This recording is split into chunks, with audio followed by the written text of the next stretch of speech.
This is Leave Your Mark. I'm Vince Cortese, and today's guest is Matt Aaron. He's a visionary with a rich background and is the president and CEO of Special Olympics Pennsylvania. Through the power of sports, Matt has dedicated a career to empowering individuals with intellectual disabilities. In addition to Matt, we have two outstanding athletes with us today, Jordan Howard, a senior with remarkable skills and enthusiasm, and Clara Wallace. Both are part of the Unified Sports, embodying the spirit of inclusion and unity. Thank you for you all being my guest here today. Great to be with you, Vince. Hi there, and welcome. Now it's time for America's favorite podcast, Leave Your Mark, with your host, Vince Cortese. If it's fly, loose fitted, it's Cortese. If freezing, chubbers in it, it's Cortese. Leave Your Mark is about inspiring the world, one guest at a time. Pass the word from Brooklyn to Pittsburgh, from urban to suburb, it's Cortese, you heard? And here is our host, Vince Cortese. What I want to do is we're going to get a little background before we talk about the Unified Champions program, and we're going to introduce Matt to everyone and give us a little background on him and how he arrived at where he is as the president and CEO of the Pennsylvania Special Olympics. So, Matt, you're an East Coast fellow born in Snow Hill, Maryland. Parents, Pat and Brad, you have one sister, and you went to Snow Hill High School. Right. Upon graduation, you go to the U.S. Naval Academy, and you're taking up aerospace. Just a quick one on that. How does someone who's in aerospace find his way over to the Special Olympics years later? Yeah, it's been an interesting but very fun journey. After I graduated from the Naval Academy, I had a degree in aerospace engineering, and I went down to Pensacola, Florida, and started flight school and became an aviator in the Navy. But the connection over to eventually being at Special Olympics was very early in my Navy career. I started doing volunteer work in the community because even though military service is serving, I always felt like I needed to give back. And I also felt like I needed to have a closer community connection. Where I grew up on the Eastern Shore of Maryland in Snow Hill was a very small area. Everybody knew each other, and you had that connection. And after I left the Naval Academy and went off and started my career, I initially felt like that was missing. And so volunteer work gave me that opportunity to build some of those connections. So it was really that early experience in my Navy career that started me on a journey that led to making a career change, and that ultimately led me years later to Special Olympics Pennsylvania.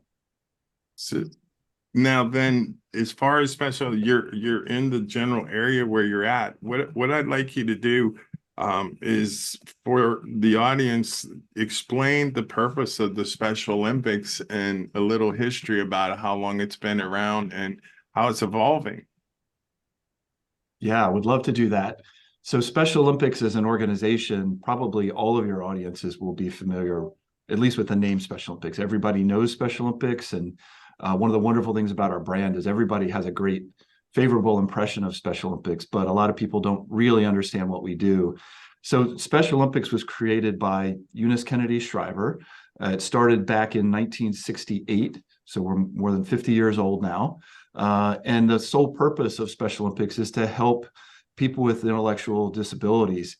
And we do that by providing sports training and competition opportunities for people with intellectual disabilities. We've been around and we've been growing and changing for 50 years. And one of the ways that we're changing now as we move into the next 50 years is through our unified programs. You mentioned earlier the Unified Champion School program. Unified Sports in general, Vince, is a program that brings together our athletes, Special Olympics athletes, individuals with intellectual disabilities, and they're on teams with people without intellectual disabilities. So that's the unified meaning. We do that in the community. We do it in all of our sports. But where we're really seeing a big impact is when we do it in schools.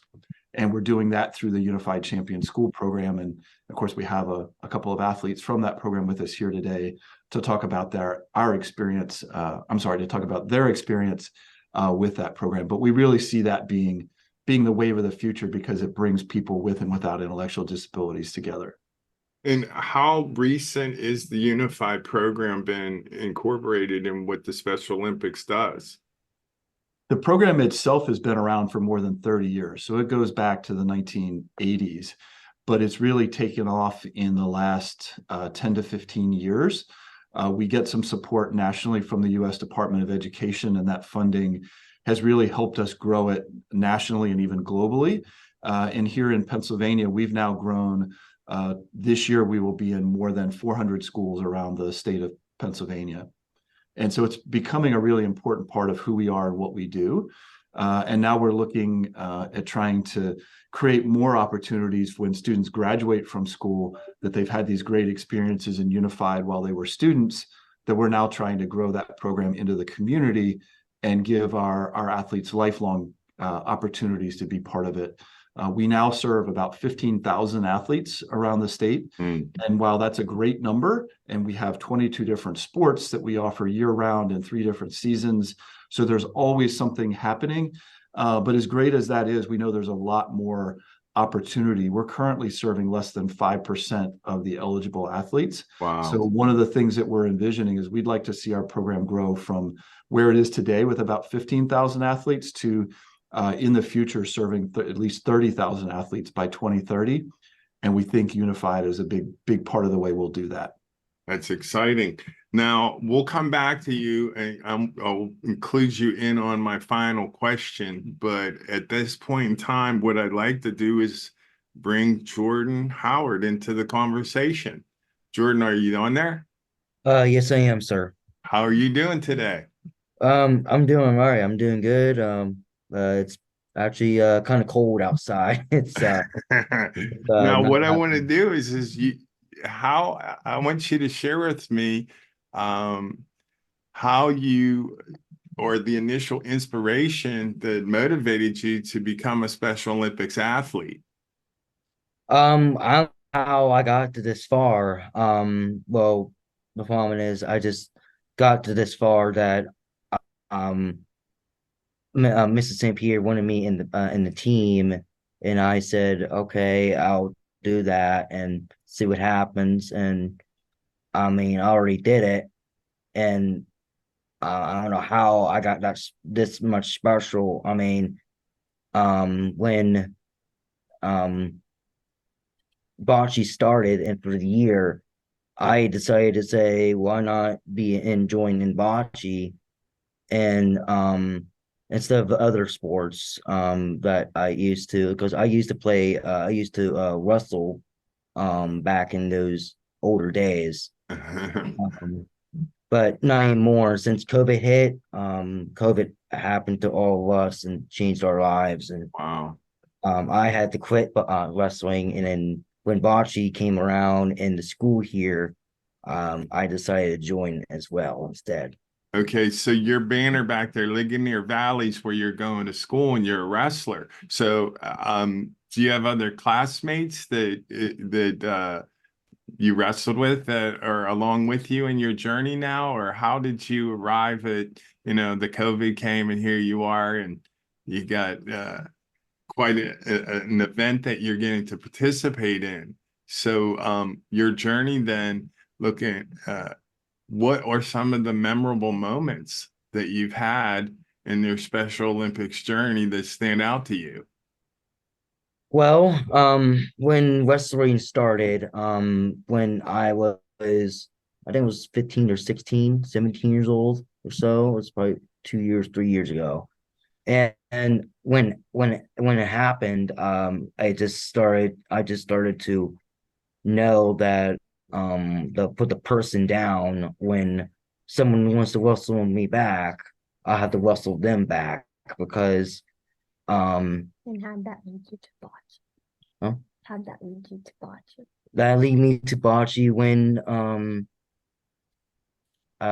they wanted me to have for backup, if like just for backup, if one captain's down or a co-captain's down, then I'll be the next one. So, what are you most proud of being a captain? Well, winning, actually. Winning games that we did last night. It was crazy how we did it last night and the day before. but it's crazy how we actually won. We actually won last year too, and it was crazy how we won last year when we got to in Pittsburgh for the porta punch. So last year was our school's first year of having the team, and we made it pretty far into playoffs.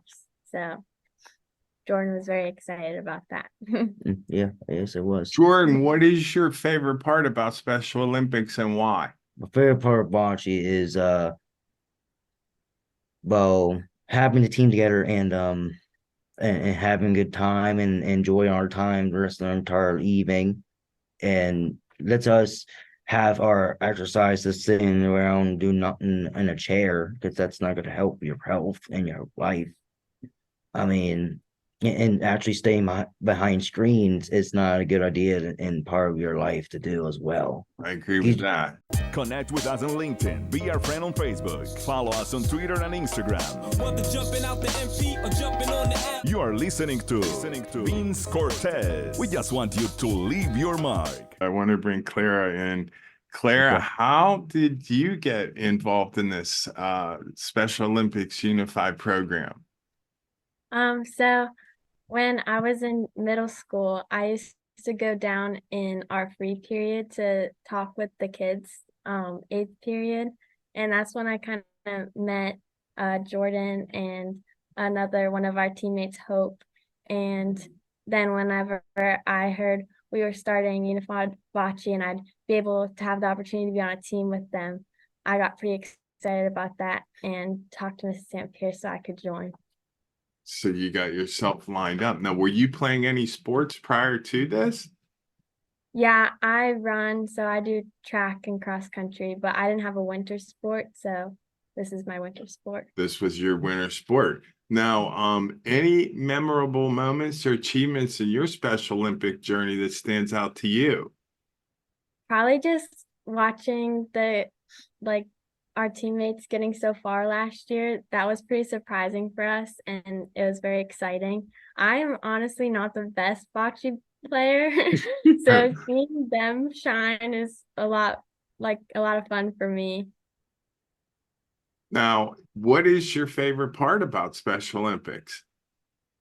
Just the time I have with the people on the team, talking about the school day because we don't have free period anymore to go down and talk to them, but seeing what all is going on in their lives and yeah, the time we get together to play. Share with me how that feels, because I mean, that's probably the best part about the Special Olympics. It's we're participating in sports and so forth, but it's the idea of the camaraderie and the exchange that happens, before, during, and after the events. So what would you find is your biggest memory from doing this so far? Spending time with the kids here playing, it makes me have a lot more gratitude for my life, I'd say. Uh-huh. And it's really eye-opening, the things that I worry about compared to the things that they worry about as students. It's very different lifestyles we have, and it makes me take a step back and really appreciate the time I have with them. Well, and it's like we're of the impression that Jordan is the one who's benefiting the most from this, and I think all parties involved, including Matt, and being a part of something that brings us together on an emotional level, such as Special Olympics, and now even further because we're seeing the Special Olympics evolve into something much greater than it was originally intended. And you two are getting to be a part of that on that next level in the new era of Special Olympics. So what I'd like to do is now, since this is a winter sport, are you guys in the middle of season or what's the current situation? We had a scrimmage and our first game yesterday. Okay, and how many games are on your full schedule? I believe 4 or 5 more. Okay, so you play about a half a dozen so games. What is the preparation like? What is practice like a day or two before a match? when practices start, we actually head down like to the gym or to the cafeteria and practice there, and we actually do it 3 to 4 o'clock in the evening. We only do it on Mondays through Tuesdays. Depends on the situation how the schedule is, or when sometimes it's canceled, so then we have to um go on for our day and then for our lives Now, until a lot of people, I don't know if they're familiar with bocce. Can you explain to me what a bocce match is like and about the length of time that it takes? And what is the end score? So, bocce, you roll out a smaller ball called the Polina, and then the goal is to get the rest of your balls closest to the Polina. And there's like frames are what they're called. Okay. And the game is about like a half an hour. And how And many frames are in that game? however many you can get in, really. And there's 4 players on each side of the court, and they take turns Oh, rolling. wow. Okay. So now then there's full-blown teams. So is that clock and is there pressure involved then when that thing's winding down to the last 30 minutes? You're trying to get your throws in and everything like that?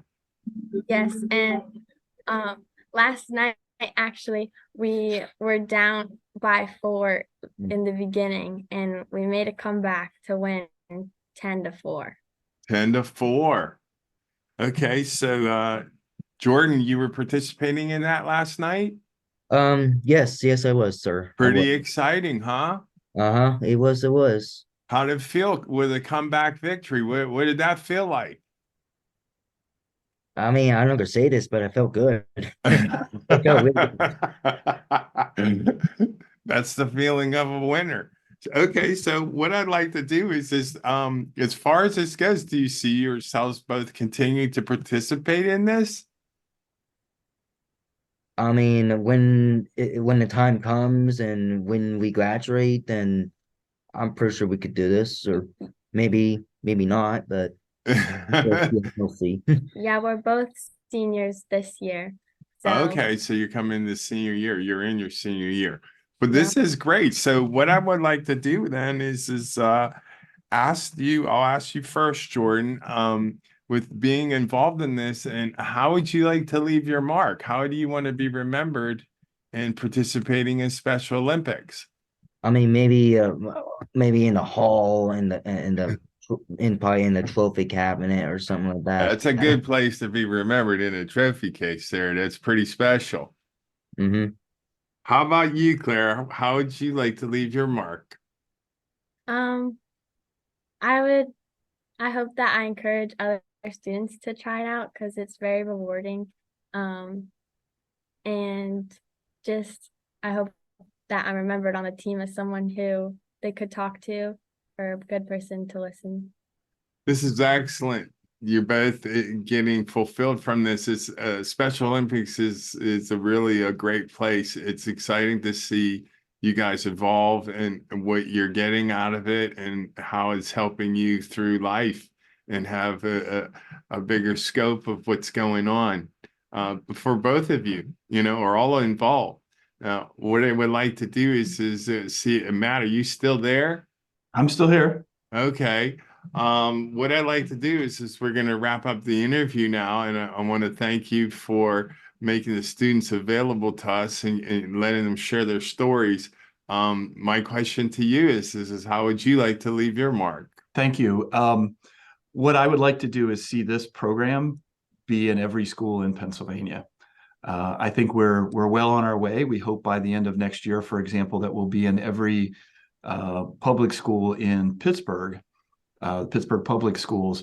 But I'd like to see us be in every school because what you heard today, you picked up on it. It's not just the impact on individuals with intellectual disabilities as Special Olympics athletes. It's the impact on all of the students, and it really changes the climate and the culture in our schools in a very, very positive way.